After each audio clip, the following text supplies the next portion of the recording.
Welcome to the National Press Foundation. I'm Sunny Efren, coming to you from the Evelyn Y. Davis studios in Washington, D.C. NPF's mission is to make good journalists great. And today, our goal is to help all of you break smart stories about where Russian assets are hiding or hiding in plain sight. I want to thank our sponsor, the Hinrich Foundation, which has been partnering with NPF to offer programs in person and now online on covering international trade for journalists. And I'm delighted to welcome our speakers today. First, we have Alex Finley, a former CIA officer who's been breaking a lot of news herself about yachts owned by Russian oligarchs. And next, we'll hear from Juan Zarate. And before there was the Ukraine war, there was this thing called the US-led Global War on Terror. And Juan Zarate was Deputy National Security Advisor and Deputy Assistant to President George W. Bush. He was the architect of the Treasury's program to use US financial sanctions to combat terrorism. He wrote an excellent book on it called Treasury's War. And I've asked him to talk about US and EU sanctions in Ukraine. And then for the journalism tradecraft portion of our program, I'm delighted to welcome Spencer Woodman. Spencer's a reporter with the International Consortium of Investigative Journalists and a veteran of the Pandora Papers investigation. And he's joining us from North Carolina. One announcement for those of you new to this beat. The US Treasury has a financial crimes enforcement network that you want to be following. And last Thursday, it issued an advisory saying that, quote, Russian kleptocrats are a particular concern to the United States and urging banks and other financial institutions to report suspicious transactions. So bankers may be great sources for you, but also in case you missed it, the Treasury Department is now offering up to $5 million in rewards for information leading to the forfeiture of ill-gotten gains from Russians and others. And this is called the Kleptocracy Asset Recovery Rewards Program. Needs a new acronym. And it prompted this story in Forbes. As always, I urge you to read the fine print for yourselves, but I would note that nowhere does it say that journalists are ineligible to collect the reward money. As always, we're on the record, and you don't have to wait till the end of the program to ask your questions. Feel free to drop them in the chat or just raise your hand and we'll unmute you. So Alex, a warm welcome to you. Thanks for joining us from Barcelona. And thank you very much for having me. Let's talk sources and methods. What open source materials are you using to investigate Russian oligarchs? Everybody's going to think it was all cloak and dagger. This is stuff that's open and available to everybody. I've been working mostly with marine traffic and vessel finder. Although I will say I had a little bit of a leg up just because I live in Barcelona. And so I was down at the port regularly. And so even before the war began, I was familiar with a number of the yachts that are down there. So I will say that some of these open source apps that we have all available to us are great, but there is still something to be said for putting in the legwork and actually going out on foot in the street and trying to figure out what's going on. Talk to me specifically about the apps you're using. Which are good, which are bad, and what specifically do you use which app for? So marine traffic is great just to see any vessel on Earth. You can, if you can get an account and you can create a fleet. So I created a fleet of the Russian yachts, the ones that we think we know belong to certain oligarchs. And I can track where they are each day. Vessel Finder sometimes has a little bit more information, but not always. They generally tend to have the same information. If you get a paid account with marine traffic, you can also get information on ownership. This it's not great because, of course, it's probably the management company, but it can lead to leads to start with some threads to start pulling on to figure out who else is using those companies or who's running those companies, and then then you just start peeling away from there on all of the different companies that you can find. And for journalists, this is obviously a very hard target.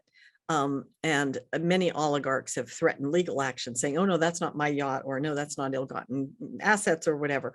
How would you advise journalists to proceed to be able to write these stories and not be subject to libel laws or other problems?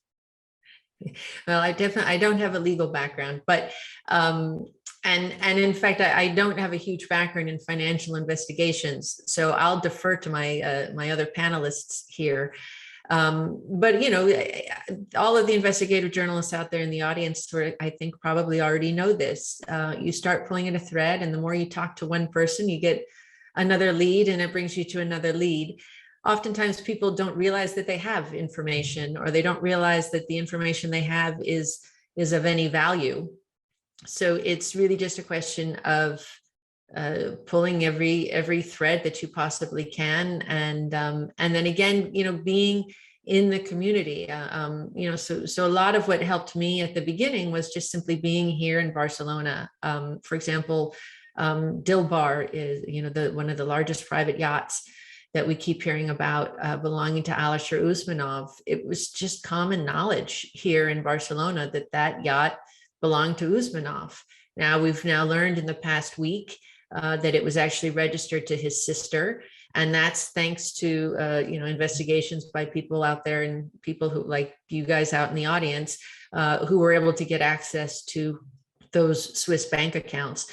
That's a whole other sort of sources and methods that I'm not allowed to talk that much about, but my guess is most people out in the audience have some idea of how to run those types of investigations. One more question for you, because of your CIA background. Something that's very different about this war is the participation of amateur or professional watchers from all over the world, and it's really the first war that's being covered in real time by everybody on social media. What are you seeing that, from your background in the agency, that you had access to then, or that you now have access to? Does everyone really have stuff that's as good as, except for satellite imagery, as what the CIA has now, what the intelligence communities have, or is there still this whole dark world that the world isn't seeing? So I think open source intelligence has definitely changed the game, and there's so much information that is available to all of us immediately. People are TikToking and tweeting things out, immediately. So you can find great information very, very quickly. What I will say, however, is that making sense of that information still takes a foundation, right? It's not just any random sleuth on the internet can get this information and it makes sense. Like I said before, a lot of people who have information don't realize it's worth anything. So it does take somebody who knows and understands the context that information is going to fit in, and can make sense of the information, and then put it in a logical narrative that then makes sense to whoever the intended audience is. Just as a side note on the agency, I've long been an advocate that the CIA needs to focus much more on very small tranches of information that are incredibly difficult to get, because there is so much open source information now, and we all have access to it. Like you said, we have commercial imagery, we have instant photos that we can upload and see, well, when was it last used, or where was it originally taken? You have somebody on Twitter who's saying, if there's a helicopter over Abbottabad, what am I witnessing here? But only afterwards does it become clear what was actually happening. So it still takes somebody with knowledge of what's happening to make sense of that information. And so it's great that all the information is available, but it still takes, I would say, gatekeepers, for example, like journalists, to make sense of that information. I still do hope, though, that the agency and the NSA and these others, they do still have a few tricks up their sleeves. So they are hopefully still getting some information that we're not all privy to. Okay, well, thank you so much. So if anyone has questions for Alex, please raise your hand and let's move on. So Juan, many questions for you about the history of how the sanctions program has expanded from really a very limited, targeted, we're just going after criminal assets for financing of terrorism, and now we're sort of going after a broad range of stuff, and there's legal murkiness, right, about what exactly civil, criminal, asset forfeiture, asset seizure. Can you give us an overview of what the U.S. government is doing and the expanding theory of the case that's allowing authorities to go after stuff they never could before? Thank you, Sunny, and thank you for having me. What a great discussion. I love listening to Alex. I'm going to love listening to Spencer too. What you've had with the sanctions regime over the last 20 years is an expansion, not just in the frequency of use of sanctions to target individuals and entities, but the underlying basis for those sanctions have expanded greatly. So as you said, after 9/11, the heavy focus on terrorist financing, that then migrated to focusing on proliferation finance. Remember the AQ Khan case and the concerns around proliferation globally. Then we started to look at other use cases tied to rogue regimes and rogue activity. And so we started to look at organized criminal groups and criminality generally, and sanctions applying in that case. You then had President Obama using sanctions for cyber malicious activity. You now have the Global Magnitsky Act, which is tied to corruption and human rights. And so you've had an expansion for the use of sanctions. And of course, in the case of Russia, starting in 2014, a much more aggressive use of both direct and sectoral sanctions to try to cripple the Russian economy, or at least to pressure it. What you have now, Sonny, which is fascinating, is a convergence of things. First of all, you have an acceleration of what would be deemed to be maximalist financial sanctions to try to unplug and cripple the Russian economy. The gaping hole here, of course, is oil and gas trade, which is being debated, but really the idea of trying to squeeze the Russian economy, doing it very aggressively and attacking things like the central bank and their reserves, which have been the fortress Russia attempts to defend against sanctions. You also have the much more aggressive attempt to go after oligarchs and their assets, with the theory of the case here being to pressure not just the Russian economy, but the Russian psychology around what they're doing in Ukraine, and to try to pressure around Putin and the Kremlin. And third, a real acceleration of the anti-corruption efforts over time, and the efforts to get a beneficial ownership in the anti-money laundering world, which has been expanding now for the last 20 years as well. So it hasn't just been the sanctions system that's been expanding, it's also been the anti-money laundering system. And so the work that Spencer and his colleagues have done with the Pandora Papers and others has fed this broader popular need to understand who owns what and where illicit assets sit.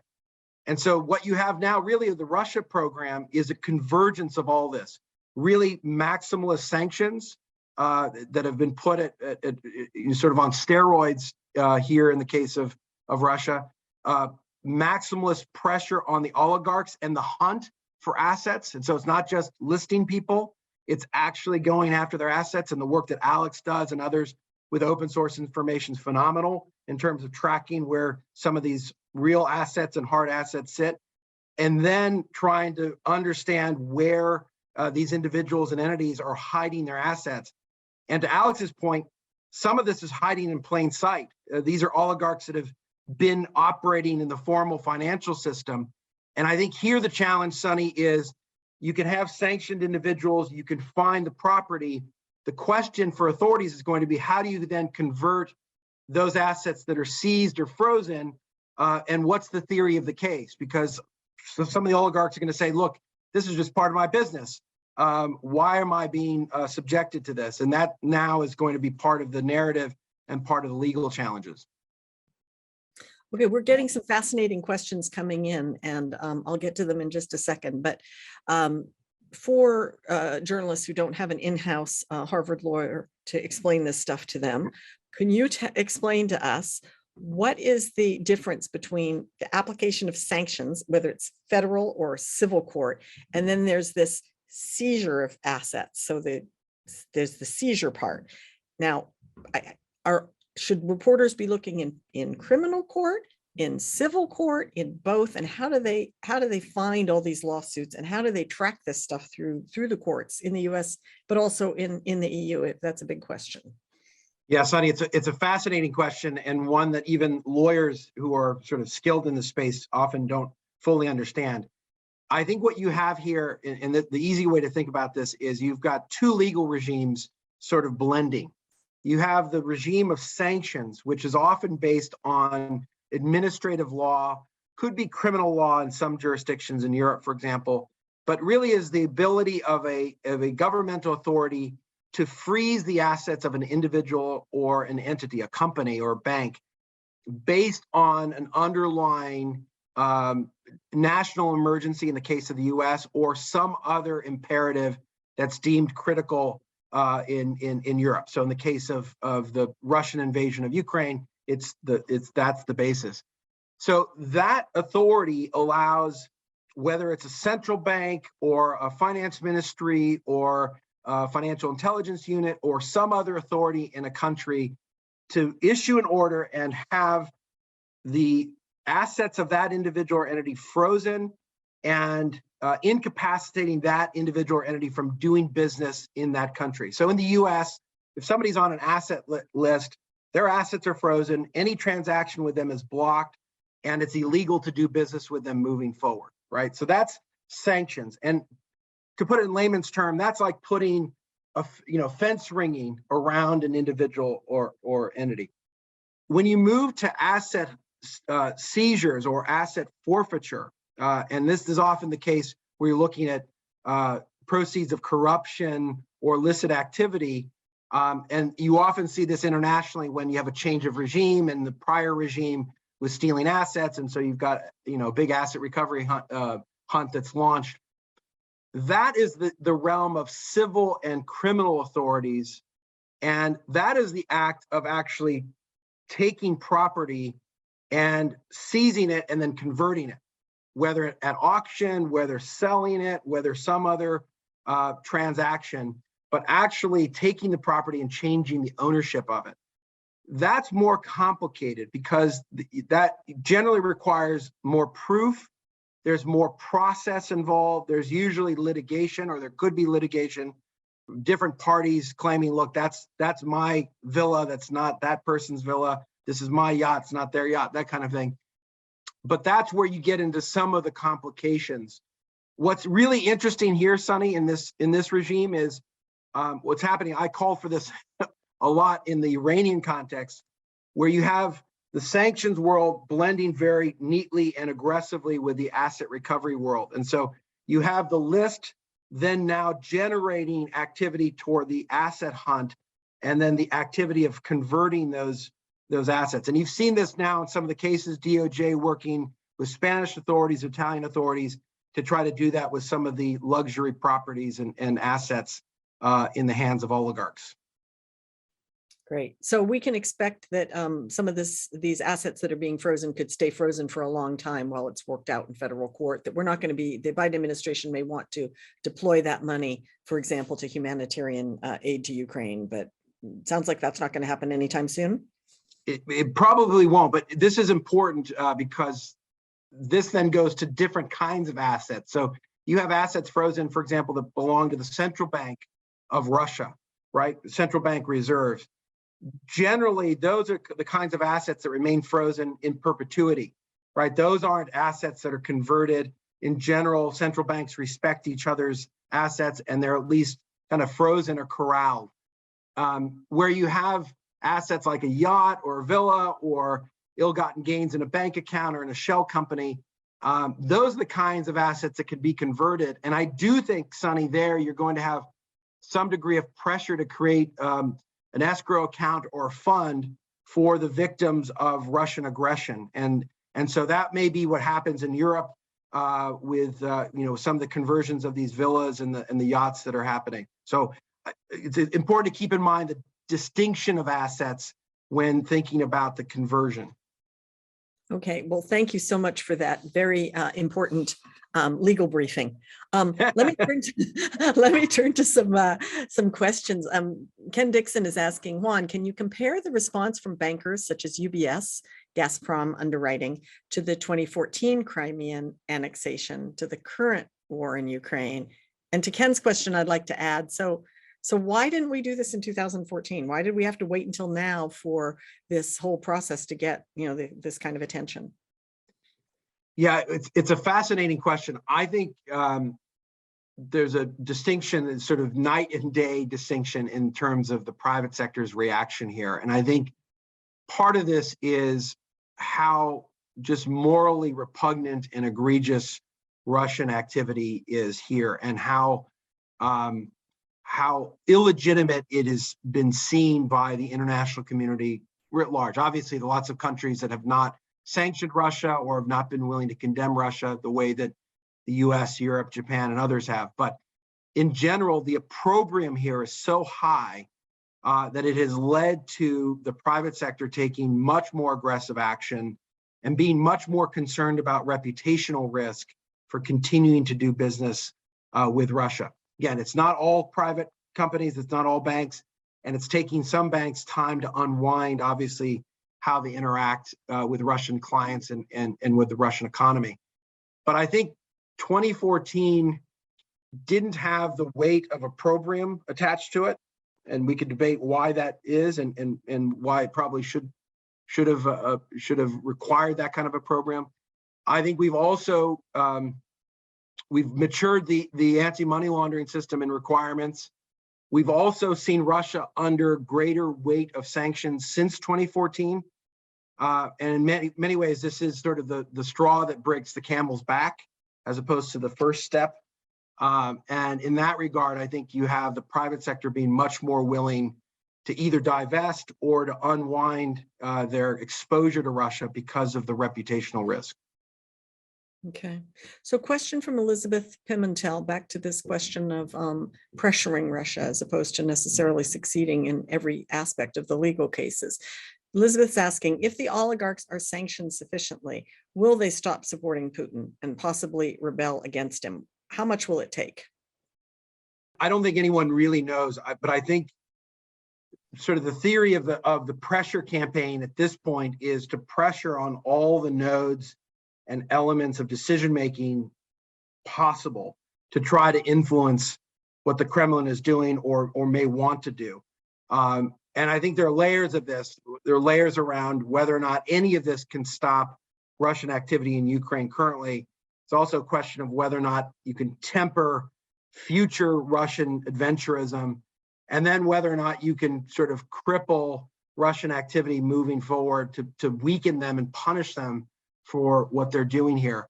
But I think the theory is if you can pressure the oligarchs, they will have some degree of influence and voice around the Kremlin. You may also get at assets that are much closer to Putin's own assets. We know that Putin doesn't hold assets in his own name. They're held in the names and nominees of others. And so the idea here is, can you pressure where you can around the elements of the economy and the financial system that might affect the decision-making in the Kremlin? And I think that will play out over time as we find more assets, we have more actions, we have more conversions, but it's going to take time. And I think that's the challenge of sanctions meeting an ongoing war. Let's talk about Switzerland for a minute. Switzerland has gotten, in my opinion, too little ink. The switching of sides, the abandonment of neutrality is huge. What's going to come out now that Switzerland is more open? They've actually even put out a press release, I believe, 2 weeks ago, saying we have 560 billion or whatever it is in Russian assets, which was unthinkable before. Is this going to be a game changer? I think it is. I think it demonstrates two things. One, it's a further evolution of the Swiss system being more open to scrutiny and degrees of transparency, not complete transparency, but degrees of transparency. And we saw this post 9/11. Post 9/11, when I worked with Swiss authorities, they started something called the White Money Initiative to try to get at greater transparency and accountability tied to terrorist financing, but also tied to money laundering and illicit assets that were placed in the Swiss system, frankly. And so the Swiss were very much aware of it. They were engaged in reform efforts. They've been more and more open over time. And I think this is a culmination of that evolution, which has taken some time. So that's one thing. I think the other thing you have in Europe across the board, to include Switzerland, is a a recalibration of how they've interacted with the oligarchs and with money out of Russia. And this goes not just for the placement of money in banks like in Switzerland, but also things like EU citizenship and the ability of Russian oligarchs to buy their way into citizenship and to buy their way into influence, and their ability to birth their yachts in Barcelona and all the rest. All of that is being reconsidered as illegitimate now because it forms part of this this horrific action that the Russians are taking, which is fascinating because it is a maximalist approach that the Europeans are applying that mimics what the US did post 9/11 in the terrorist financing context. It's really a sense of we have to use our economic and financial means to try to influence this war and to try to influence what Russia's doing. And that has forced a recalibration and a reconsideration of exposure to Russian money and individuals. I wanted to touch on two things. I think Juan said a lot of really great stuff. If I can just jump in on two things that he said. On the question of why did we not do as much after 2014, I think one, it was because of the policymakers who were in charge, but we also have to look at what's happened since 2014 and what we've learned and understood about the West's relationship with Russia. And so in 2014, we knew that Russia was up to a few not great things, but it hadn't touched us too much yet.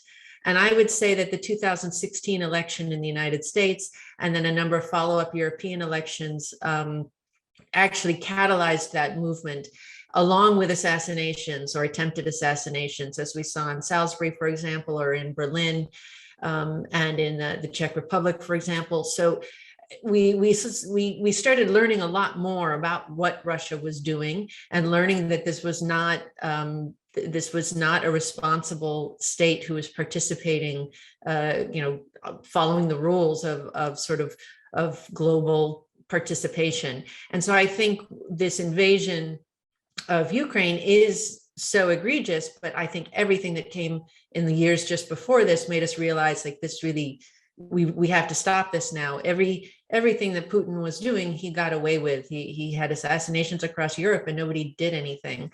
So this was it. This invasion was, now we have to act. We really have to take every stand that we possibly can and make it clear that this is not acceptable behavior.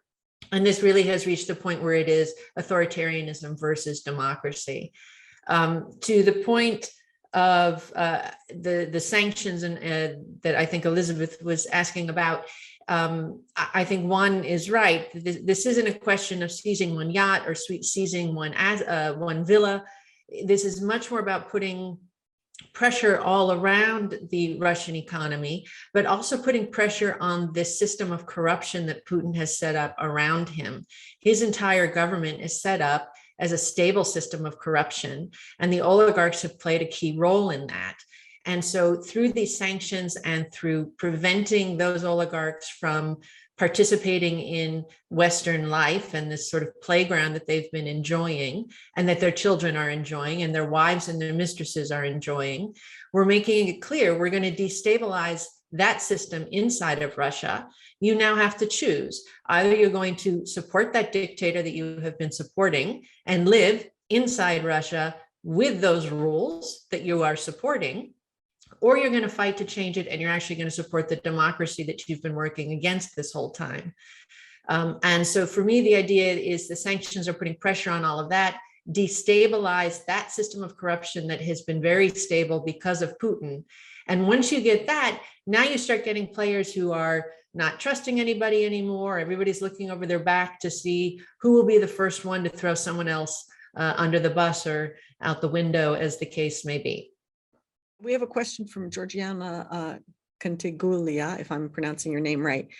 This is back to Juan's fascinating discussion of asset seizure versus asset freezes. And the question is, will sanctions including yachts, villas, seizures be lifted when the war is terminated, or will they be retained as punishment for previous actions by oligarchs? Can the oligarchs get out of jail free? Do they have to rat Putin out to do it?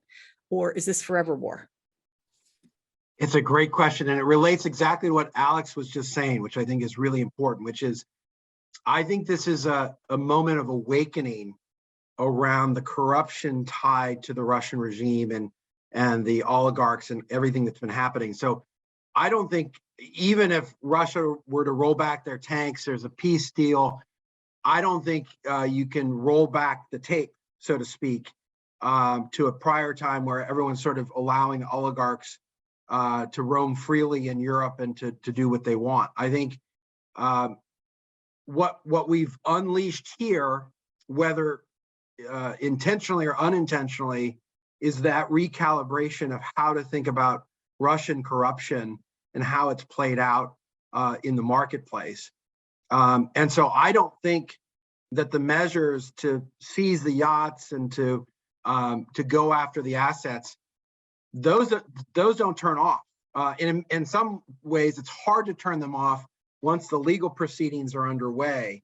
And there's a little bit, this is good for the reporters to understand from a legal standpoint, there's a little bit of a hunter's trap element to what's happening with both the sanctions and the asset hunt. So you have sanctions in place, and even if the sanctions in some future point are lifted, those sanctions have been implemented and the oligarchs have likely tried to evade those sanctions in some way. And so in fact, the Department of Justice's most recent action against a Russian oligarch were precisely for sanctions evasion dating back to 2015.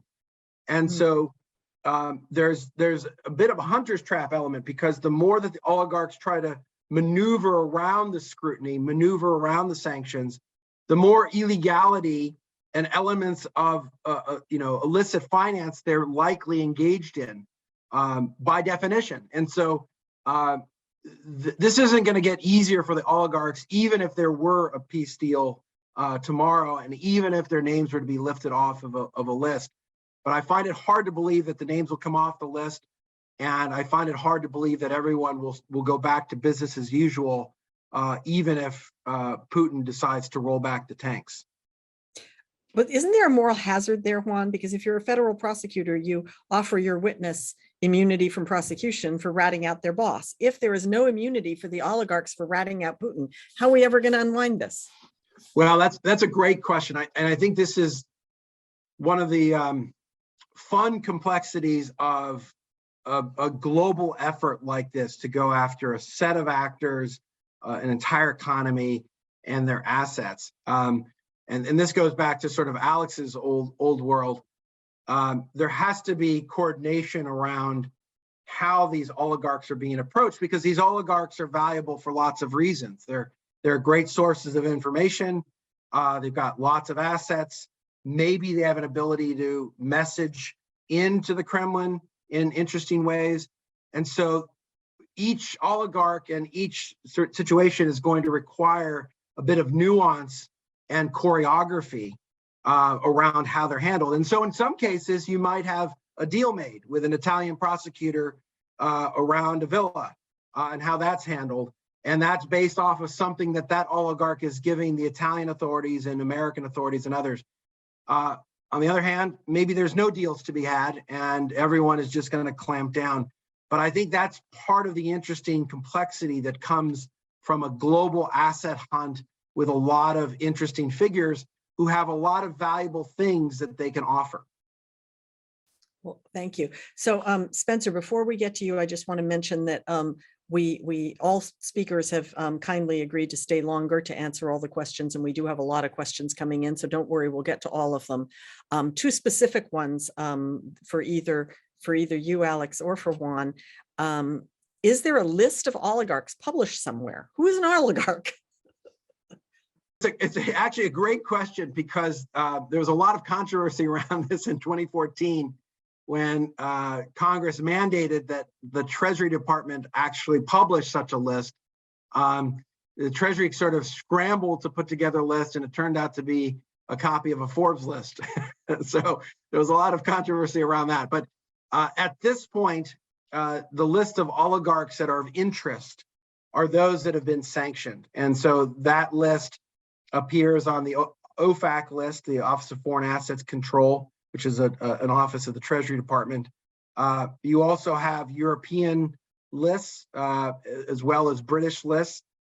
So there are actually, lists of individuals and entities, and there's distinctions. And so Abramovich, for example, appears on the European list of oligarchs, but not on the US list.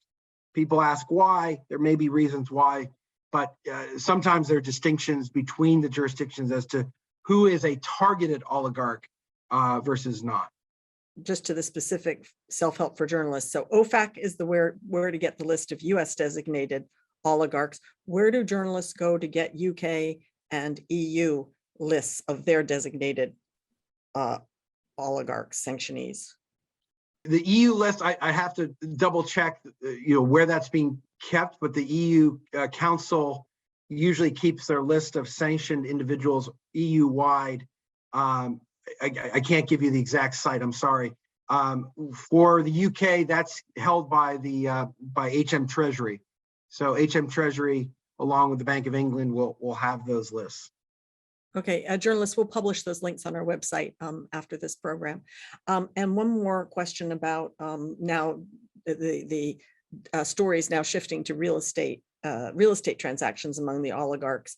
Victoria Beecher is asking, will the oligarchs still be able to buy real estate in the US via LLCs and cash?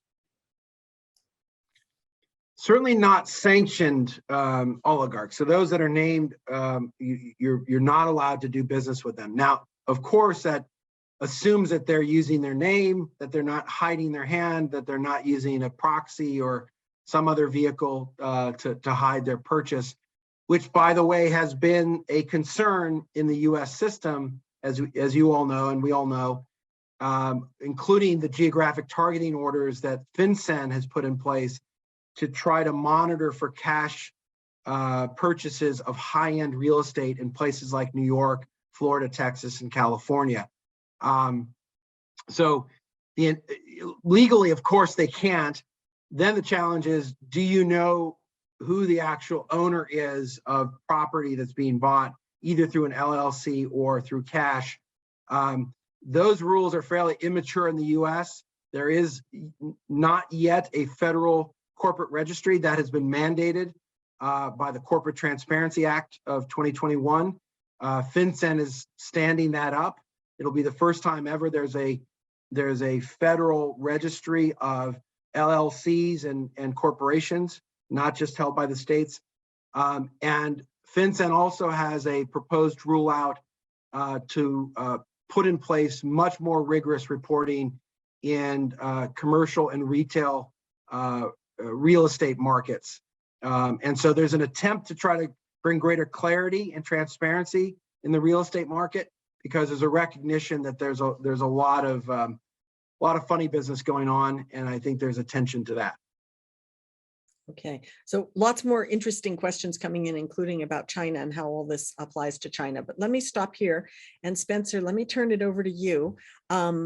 You've done an amazing job, actually getting to the bottom of this stuff and turning it into stories that not only people can understand, but also that they will want to read. And we know that, we know the oligarchs, we know the Kremlin are trying to move their money, trying to hide their money, as Juan just said. We know that these are really hard targets. So are there any opportunities here for journalists, and what advice do you give journalists who want to try to do this work? Thanks, Sunny. I think there are tons of opportunities. It's kind of this is a very good time to be doing financial reporting and this kind of forensic financial reporting that, I think a lot of journalists and a lot of people who are just on social media sleuthing around have really succeeded in. And I think, ICIJ, where I work, we have access to all sorts of great proprietary data, from the Panama Papers through the Pandora Papers. But when people come to us and ask, how can we do this? There are actually just so many public source, open source methods for tracking this stuff down. A lot of the time, in our own leaks, when we do a leak story, maybe the kind of leak data we have will just give us the tip that gets us going. And sometimes the stories that we do rely largely on public source reporting.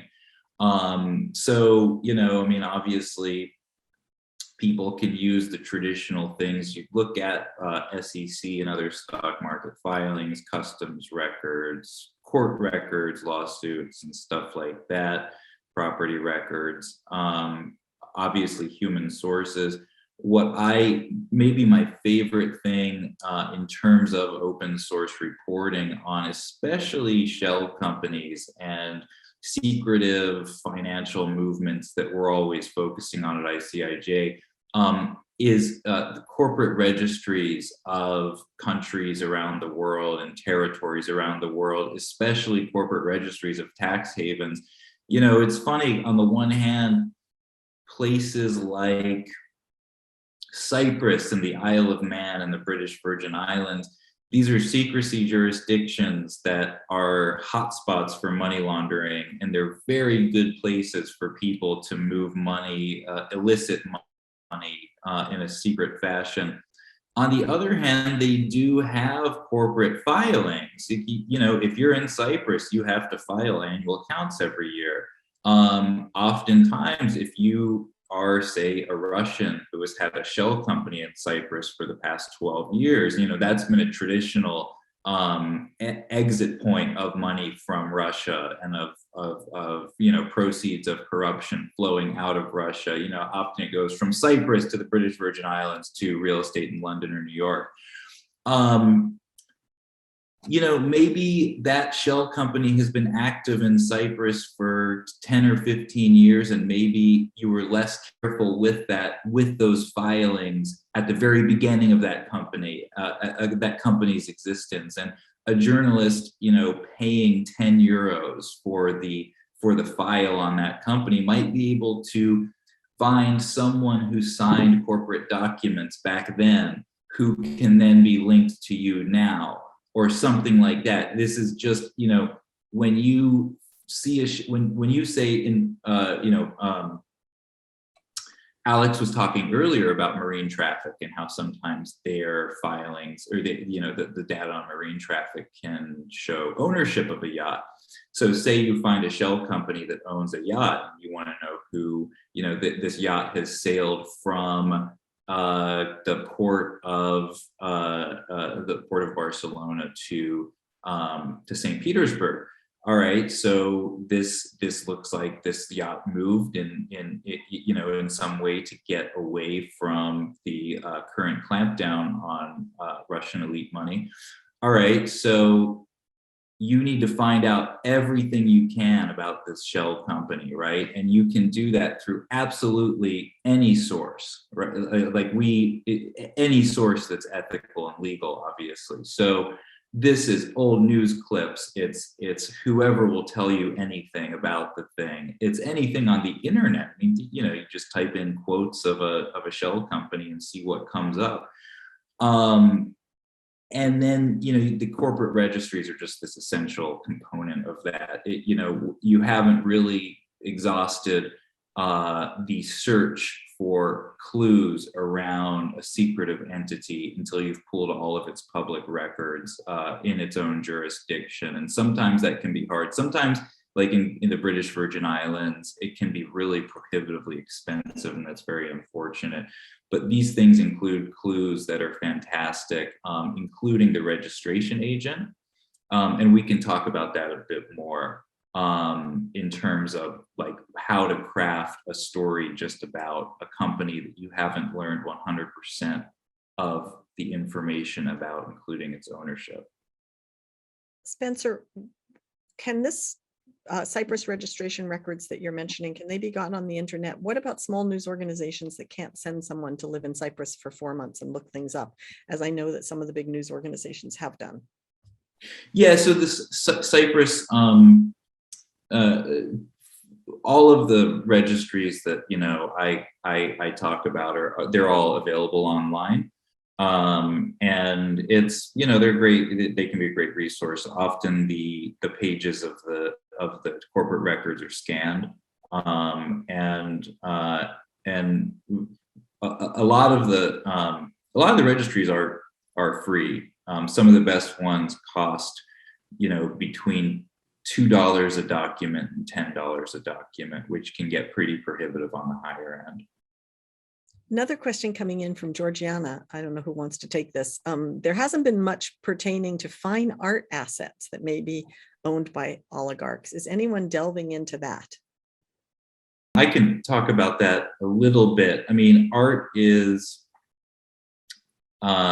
of just a huge amount of interest to us at ICIJ. It's of a lot of interest, we know, to authorities trying to track Russian money and other illicit funds all around the world.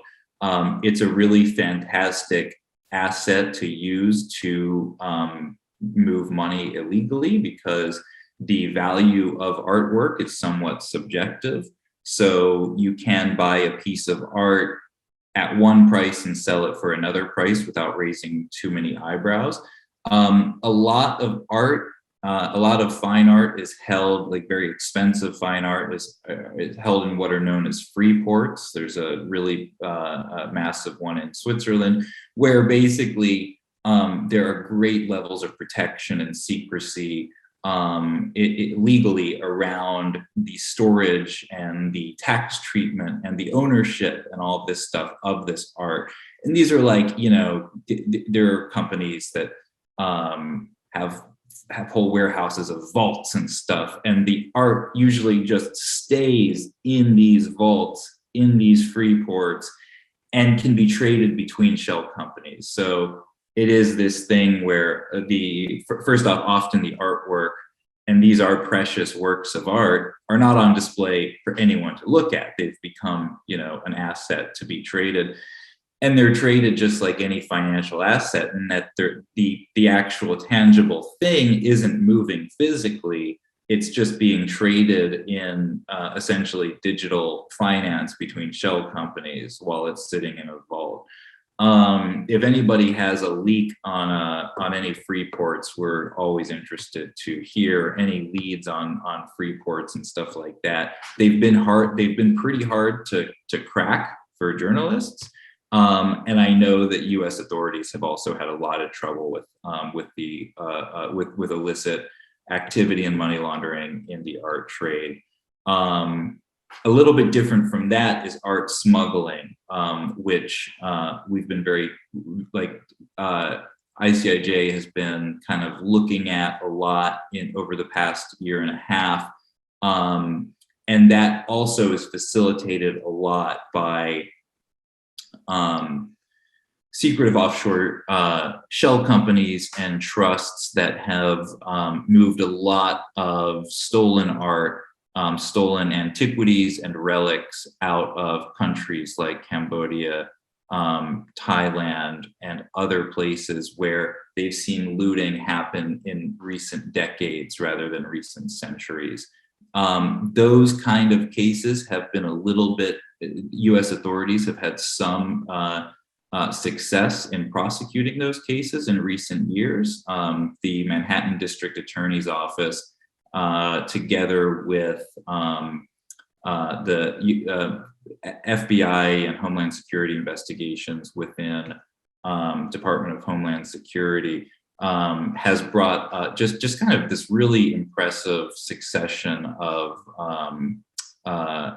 prosecutions around art smuggling and art trafficking, especially out of Southeast Asian countries over the past decade. So back to this OFAC list, journalist wants to know, how accurate is this 50% rule analysis? Can oligarchs claim to own 49% of these joint stock companies? And who does that research at Treasury? I'm happy to take a crack at that, and then maybe Spencer and Alex want to weigh in. But the 50% rule it's interesting, and forgive the legal lecture again, but just for a quick second, it's worth understanding this. The way sanctions work under US law, and it's similar in EU law, although the percentage is slightly different, is that anybody and anything on that list is subject to sanctions. But anything they own and control at 50% or more is actually subject to sanctions as well, even if it doesn't appear on the list. which then creates all sorts of diligence requirements and other potential liabilities for banks and companies and those doing business with somebody on the list. And so the easy answer to the question is nobody's really doing that analysis at OFAC because it is by law simply a function of the listing of an individual or entity. And so whether or not it's 50, 49, 48, 51, that's in some ways for the market and the compliance officers to figure out. The more sort of subtle answer is it depends. And certainly the 50% rule is a threshold rule, but OFAC looks at elements of ownership that maybe attempts to evade that very rule. So trying to evade that rule in some ways could be sanctions evasion unto itself. And there are provisions of beneficial ownership and reporting requirements that drop that requirement down to 25%. There's even been discussions about 10%. So there's a lot of discussion around what the percentage of ownership really looks like. But the reality is that if there's an oligarch on the list and they own something at 50%, 49%, 48%, that's gonna have a ton of scrutiny attached to it. And even if it's technically not subject to sanctions, it will, de facto be subject to sanctions because people won't want to play games with something that is so close to the line. But this is like Al Capone and tax evasion. You can't get him on the crime, so you get him on tax evasion, right? So, but at the same time, the difference is that these, as Spencer was saying, these great warehouses that exist in Switzerland, whatever, are not going anywhere. They sit there. They can sit there forever, so they can keep their Picassos in, in the clink for as long as they need to wait out this sort of U.S. policy. Is there some way that U.S. regulators are going to be able to go after these, or get cooperation to go after these free ports and go after some of these hidden places to be able to make that sanctions evasion case? I think they will, and I think this will be less around sanctions evasion and more around illicit proceeds and assets tied to oligarchs. And I think the way into the free ports, if you will be through the lens of particular investigations of specific oligarchs and their holdings, or the holdings of those companies that own things like pieces of art and other properties that then expose where they sit. But I agree with Spencer. I think this has been a bit of a black box in the international system.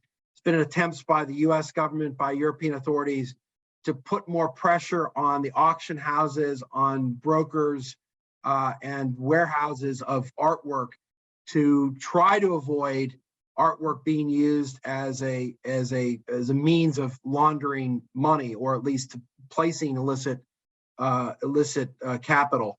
And that remains an issue. It's going to remain an issue with the Russian case. It's going to remain an issue broadly in the anti-money laundering world, regardless of who the criminal actor is or what the organization looks like that may own that piece of asset.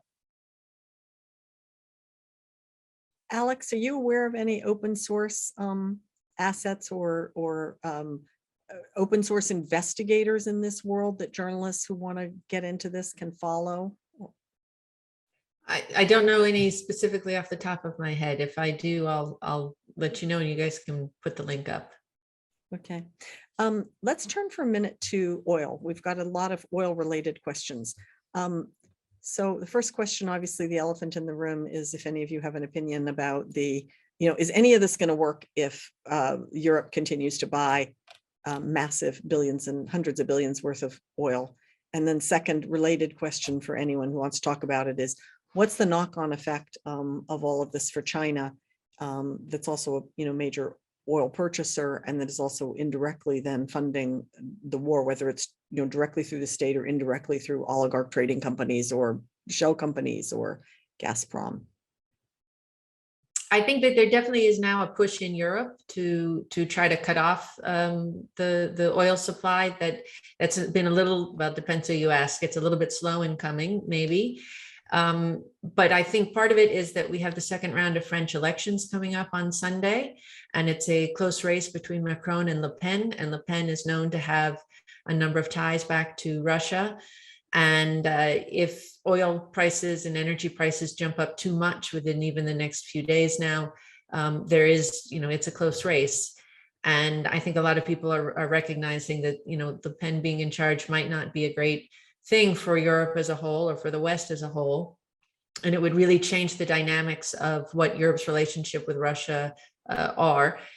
So I think that's one thing. I think there is now a push for it. It took Germany, of course, a bit of time to get there, particularly because they had Nord Stream 2, which was a second pipeline coming in from Russia.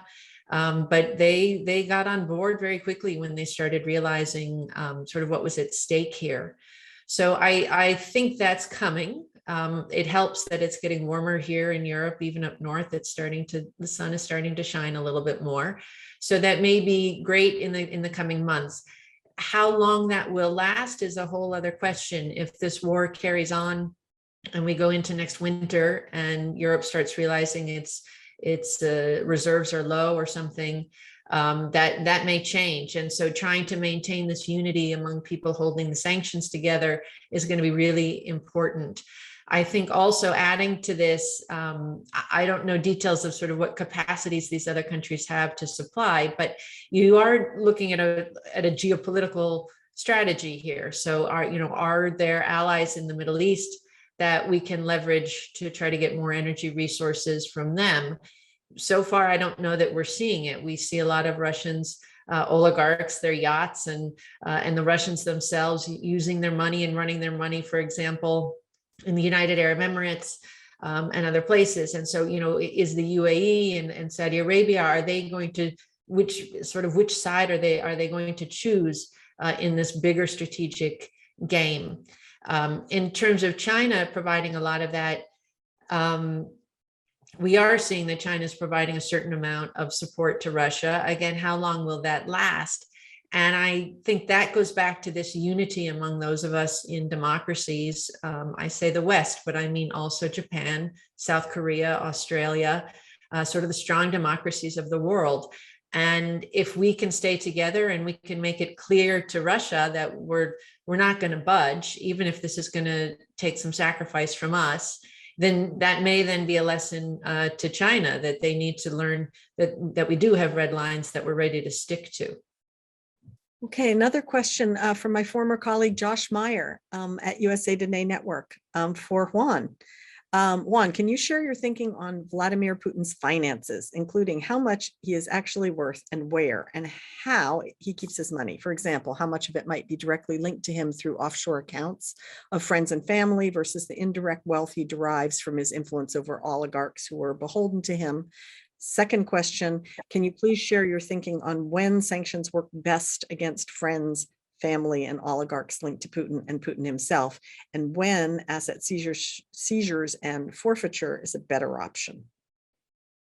That's fantastic, and a great question or set of questions from Josh, who's been a phenomenal reporter on these issues for as long as I can remember. So thank you, Josh. Several parts to that. In terms of Putin's wealth, I think it's well understood now, and there's great journalism that's been done on this, and of course Spencer and his colleagues have revealed a good bit of this in their reporting. We know that Putin doesn't hold vast amounts of assets in his name. He doesn't hold vast amounts of assets outside of Russia. He relies on family proxies, nominees, and oligarchs to hold either directly or indirectly assets on his behalf. And this is well understood. And I think the challenge here has been to understand what those rings of relationship and trust, frankly, what those look like, and how he's relied on those to operate. Josh, your question points to something that's always been a difficult question for US authorities and European authorities, which is how much of this wealth is directly attributable to him, and how much does he control directly and is able to then allocate, and how much of this is simply indirect control based on the influence regime that he and his cohorts have created in the Kremlin, out of St. Petersburg, and the rest. And That's a really interesting question. I don't have a clear answer to that. I think his asset sort of portfolio, if you will, is a mix of all of it. I think he does have probably a set of assets that he controls directly through, lovers, nominees, proxies, family members, and then a set of assets that are his to be accessed or to be leveraged as needed. And I think his wealth is then a portfolio of all of that.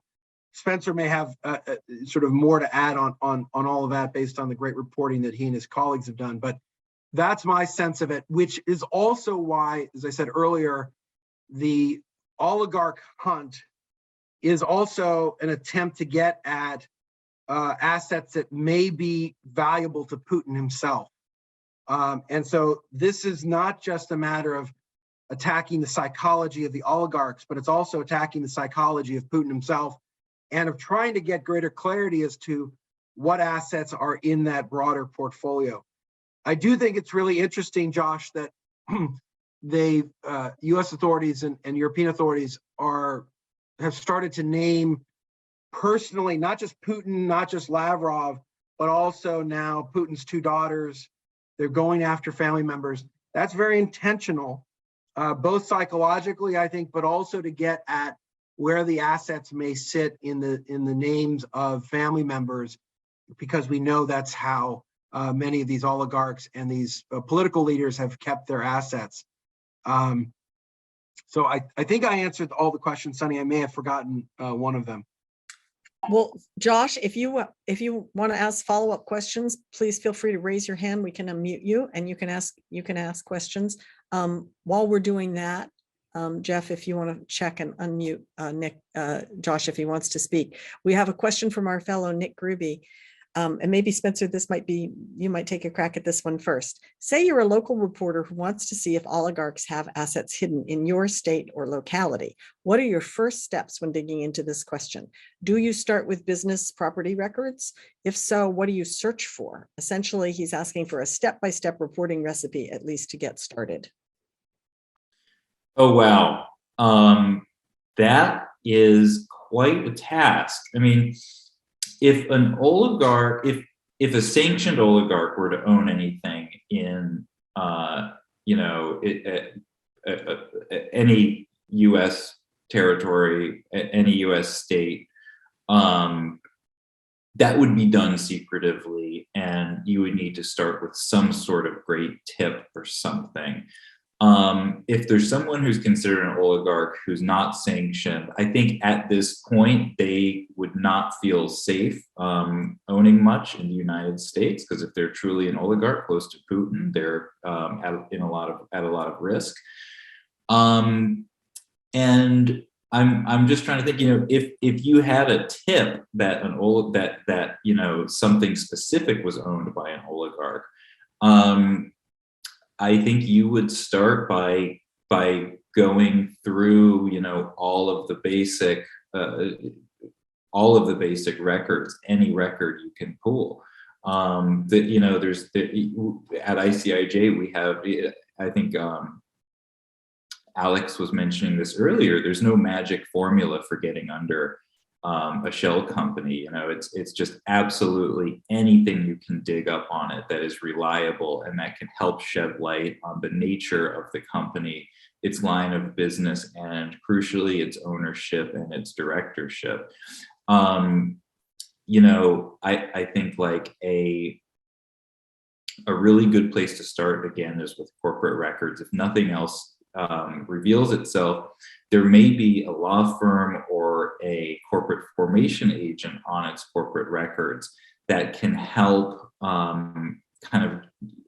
help you at least ask the right person the right questions. So if you have a reliable tip that an asset or a business in your state is owned by an oligarch, let's just say there's a $300 million yacht parked in San Diego or something, right? I'm not sure if San Diego has a yacht port, but let's just go with that example. if you were to just find the registration agent who's either representing the yacht or who's representing a shell company, who helped register a shell company that now owns the yacht, you can take that reliable tip and then just start asking basic questions. Go to the registration agent, go to the law firm representing or who helped form the yacht and who's the agent of record on the corporate documents, and say, I'm a journalist. I'm reporting on this yacht. I want to know who owns it. Can you tell me anything about this? If you replicate that across any piece of information you come across about this yacht, ask all the right people, the right questions, even if you don't get anywhere, a $300 million yacht that maybe has a history of originating in Russia or Germany, where a lot of these yachts are built, that I think is probably a public service in itself to report on the fact that a massively expensive luxury asset in the port in your hometown is cloaked in total secrecy, and that everyone who should know something about this asset is not revealing anything of use about its ownership, and especially in the context of there being a credible origin to an oligarch or a credible tip linking it to an oligarch. So I think that's where to start, is asking the right people basic questions, and that in itself can be a story that I think is of a lot of public value, even if you don't figure out who the actual owner is ultimately. You can start reporting on this. You can start publishing stories just based on basic questions. And then once you publish those stories, enough people might see them that you might get a tip from a human source who does know who owns this stuff and is able to give you, documentary corroboration on it. So I guess that's kind of where my mind goes when I'm asked that question. But yeah, it's never easy. Even with a leak, it can be. It's just that this stuff is maddening. A lot of the time, and maybe Juan or Alex can speak to this. It's not only the secrecy that can be a barrier, not only the financial secrecy that can be a barrier to reporting these stories. It's also the complexity just as much as the secrecy of the structures. I mean, they cloak themselves in secretive shell companies, but they also cloak themselves under those secretive shell companies in enormously complex arrangements and complex structures that are very hard to follow and are especially Russians. Just in my own experience doing a lot of this reporting, Russian elites seem to have almost a playbook of combining secretive shell companies with complex structures and then proxies around those structures. It will just make your head spin. So I love to start basic and just ask people who owns this asset and go out from there. Another question I'd like to go back to is China. And what is happening in China, and this whole question of, how much of this is, speaking of complex ownership structures, shell corporations, disputes over ownership, and now China has a big motive in hiding the origins of some of its, investments and in the United States, because it's increasingly hazardous for them. Can we talk about how much of this open source and Treasury action stepped up regime is being applied or could be applied to Chinese companies, and any tips for reporters who want to cover this? It's very difficult for journalists who want to do this work. I'm happy to take an initial crack at it, but I won't speak for the reporters, not having been a reporter. And I just admire the work of great reporters, yourself, Sonny, and Josh and Spencer, and the work that Alex does. Although I'm not sure Alex calls herself a reporter, but she's reporting on things. But in terms of China, I think there's really three interesting dimensions to this moment. One is what Alex was talking about earlier, which is China is potentially the outlet for Russia here, the economic and financial lifeline. If in fact things clamp down even further, especially in the oil and gas context, and China becomes the sole financial commercial outlet really of scale for Russia. That's an interesting question. The US Treasury, including Secretary Yellen, have been trying to temper that. There's been threats of use of secondary sanctions potentially against Chinese entities, et cetera. So there's that dimension of the story, which is interesting. And will they help Russia evade sanctions, et cetera? Okay. There's a second dimension to this, which your question hits on directly, which is, does this portend something different in terms of the treatment of China and how we view China?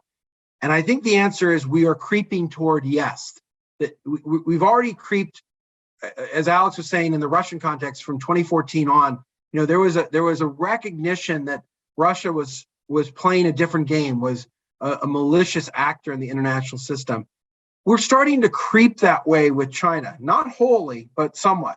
You've had the challenge in Hong Kong and sanctions that are tied to what the national security law has done in Hong Kong.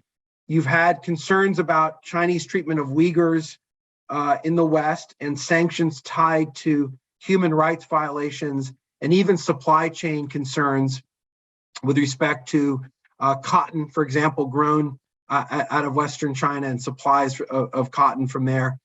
And frankly, broader concerns as to what China is doing generally with its state apparatus and its state-owned enterprises, including with acquisition of data and manipulation of data. So we're at a moment where people are grappling, the private sector in particular is grappling with how to operate with China when China is not an innocent party anymore. And certainly you've seen that with greater scrutiny around Chinese investment in the US, as seen through the CFIUS regime and other investment security protocols in the United States itself. So this is a moment where the refraction around Chinese activity is sort of coming to the fore. The final thing I would say is it's a moment where you may ultimately have a clash of systems. And this goes back to Alex's point of, democracies versus autocracies. This is also a challenge of systems around transparency, because the Western model, the model that Spencer and the ICIJ sort of drive toward, is greater and greater transparency, greater accountability, greater traceability. That's the essence of the Western anti-money laundering model, with lots of flaws, lots of dark corners, but that's the essence of it. The Chinese model is not that. The Russian model is not that. That's a model of obfuscation. It's a model of use of proxies by design. It's a model of leveraging financing and even corruption as a core element of investment models or influence campaigns. So you actually have a bit of a clash of systems emerging. And I think this is why you've had US authorities, we've written reports in our think tanks around this challenge of the corruption coming from the BRI program and the adoption of the yuan or the digital yuan that comes with it and other elements of that challenge. So I think the China question is fascinating because you've got the tactical question of what do they do in the context of Russia and what role do they play? You have this broader question of what is China as an international actor and in the context of what we're seeing Russia do and their alliance with Russia. And third, what is this clash of systems? And if in fact they represent a more opaque, less transparent model, then we have a real challenge on our hands, and one that abuts directly against the trends of the Western system, which is to be more transparent and to have more standards and to worry about things like ESG, which frankly the Russians don't care about, the Chinese don't care about. I would just add to that, this idea of transparency is the key to all of this. So in the struggle between democracy and authoritarianism, transparency is the key.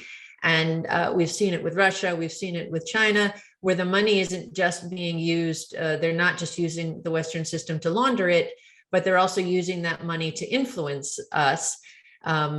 We've seen it with China. The FBI, I think even just a few weeks ago, arrested a Chinese person in the US for trying to influence, I don't remember exactly what the whole story was, but the money coming in to universities, into think tanks, and then, of course, into our political system. So this also ties into all of it, and this is much bigger. We love to think, especially in the United States, that we're so transparent and we're so open, but of course, our political money system is not.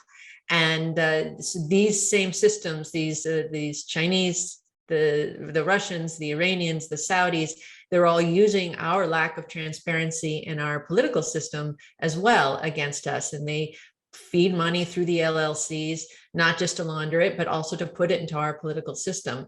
And until we take care of this dark money issue in the United States, PACs and super PACs and LLCs giving money that cannot be traced, we're still part of the problem at that point.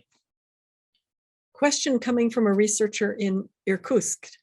Are US, UK, and EU authorities considering how sanctions can have a counterproductive effect on the psychology of ordinary Russians, because Russians may not see the West distinguishing between the Russian government and the Russian people?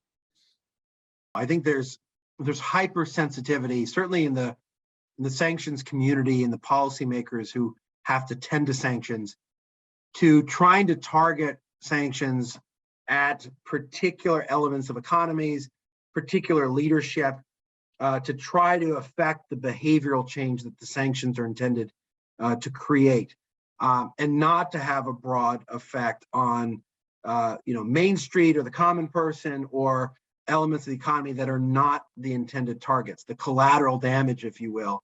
And that has been, frankly, the focus of the sanctions world for the last 3 decades, really, what is to minimize the negative externalities of sanctions and to try to target them more precisely and to refine the effects.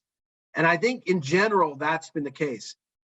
The challenge here, and the reason I say no, is there's been such a maximalist approach to dealing with the Russian invasion of Ukraine, with the weight of the response for most of the world being put on sanctions, frankly, other than humanitarian aid and supplies of weapons to allow the Ukrainians to defend themselves. It's really the sanctions that are the sort of the leading edge of a response internationally. So in that regard, it's been a maximalist response. And so though there's concern about the negative externalities, the ability of Putin to use the sanctions to rally around the flag or to further nationalize elements of the economy, all of these things that are always a concern, that's less of a concern right now, because the sense is you have to apply as much pressure economically and financially as possible, given the nature of the conflict, the nature of the response, and frankly, the limits as to what the West is willing to do in response. And so the answer is yes, there's always sensitivities to that. And in fact, it's gone into the very design of sanctions to not have unintended consequences or negative externalities. But in this case, there has been such an attempt to use maximum force that there's an understanding that there will be collateral damage, and that the Russian people generally will suffer as a result of some of the extreme elements of the sanctions. Yeah, can I add one thing to that? I think he's right, but I would add to it that by putting some of this pressure, I think most Russians understand that they live in a corrupt system, and they understand that what they're experiencing, that everybody above in the government is taking a little bit here and taking a little bit there. And I think that they're fine with that as long as they're still having their basic needs met. But as these sanctions grow and that pressure starts coming down, that they're no longer getting that, they too may become fed up with the corrupt system. Well, it was fine that everybody was a little bit corrupt as long as my road still got paved or I still had access to my Aeroflot, airplane. But now that's all going to start changing, and so you are going to start having a little bit, a little bit more protest and other things as much as they can. But now, of course, they can't protest; they get thrown in jail for it. But to what happens inside the Kremlin in the end needs to be up to the Russian people. It's not up to us to decide. So the people, they know what their leadership is doing, and at one point, if they get really fed up, then you may have you may reach critical mass where something happens. One more very interesting question from Erkenbek Kamalov. How about neighboring countries of Russia? Apart from China, Kazakhstan, Uzbekistan, thoughts on secondary sanction possibilities. The questioner says that small and medium business companies are trying to avoid restrictions caused by sanctions by moving to Central Asia and the South Caucasus to survive. Certainly, Belarus and Belarusian companies have been sanctioned, right? Because they've either participated in or had some involvement with the Russian invasion of Ukraine. So you already have Belarus affected by sanctions, and certainly for companies or banks looking at their risk exposure, they're looking not just at Russia but at Belarus, and then they're looking at neighboring countries as well. What's interesting here is you've had different responses, I think, from the neighboring countries. I think part of this is countries and economies not wanting to get their hands dirty and to get caught in the international isolation that comes with being either seen to be tied to the invasion or being seen as an outlet for Russia. I think it's partly why you've had such a meek response from China, trying to sort of play it safe on the sidelines. But I do think companies as well as authorities are going to be looking very carefully at where there are outlets to Russian financial and commercial activity or shifts of that activity over time. That's going to be part of the sanctions enforcement. And certainly, I think, in addition to pressuring on oil and gas and all of the elements of that that Alex was talking about earlier, the question of whether or not to put in place a secondary sanctions regime, it's already being debated in Congress. It will be part of this question as to what more can be done to amplify pressure against Russia. And I would anticipate that if Russian activity continues in the Ukraine and it continues at the sort of the horrific pace and nature that we've witnessed, you are going to see a secondary sanctions regime. And then you're going to have companies and countries that are continuing to do business with Russia threatened with sanctions directly as a result of secondary sanctions. So that is a next phase of the sanctions regime. And I think we can anticipate that. And that means the neighboring countries and even those who continue to do business legitimately and legally, like India with oil and gas, may run some risks of falling prey to the sanctions. Who can talk? And of those who can talk, who will talk? If you had to pick sources, Spencer, Alex, to go after, can bank compliance officers talk? Can lawyers talk? If you're sitting in your newsroom hoping for a leak and it's not coming, can real estate agents talk? Where would you guys push on first to try to get people to come and talk about this? Bank compliance officers are a great resource. They can't talk. They're not allowed to talk, but they might. Again, real estate agents, they may be able to talk, but they also may often not know who they're actually dealing with. I think, in many cases, an oligarch who's trying to buy property in the United States is going to be doing so through probably a lawyer who probably knows who they're dealing with, but they're the point of contact for all of the real estate on the real estate transaction. In a lot of cases, a yacht broker or a person who deals in private jets often won't know who the ultimate client is. So where do you go? I think, if you're trying to cultivate human sources, I think often lawyers are probably the best. There are fixers just all around the country who deal with who deal with these people or have knowledge of the elites that their companies might deal with or something like that. There are hotspots in Delaware, New York City. There's a very active, private jet registration hub in the West, I believe, in Wyoming, that some of my colleagues have worked on. Apart from that, I think obviously people in the government and law enforcement are excellent sources to the extent that they can be cultivated. And Alex, I mean, do you have anything to add? Where would you go as the ex-CIA officer? Yeah, I would add to that. Don't forget the service people. This is why I think it's important to actually be in a community, have a connection to the community. So we heard, for example, Scheherazade, which is the yacht sitting in Italy that a lot of people think is maybe Putin's yacht. And you hear stories about the crew being switched out, that it was just sort of common knowledge that you had an international crew and then it would switch out and it would be a Russian crew. And it's kind of gossip. But the gossip may be true. So when you're in these communities, the people who provide services to the assets. So if it's real estate, then maybe it's people who bring the laundry or who do the gardening or who are the drivers or who organize the drivers. If it's a yacht, who is servicing the yacht, who are the crews on the yacht. As Spencer said, it may be hard to get some of these people to talk. But you may also just get a pattern out of it. So it's not that you're specifically asking them, who owns this, but you may hear a pattern of things where, whenever the client comes, they insist that this happens, and that leads you to think, okay, well, maybe this is a very high level type of a person, or every time they come, they cancel that I'm not allowed. This gardener isn't allowed to come anymore.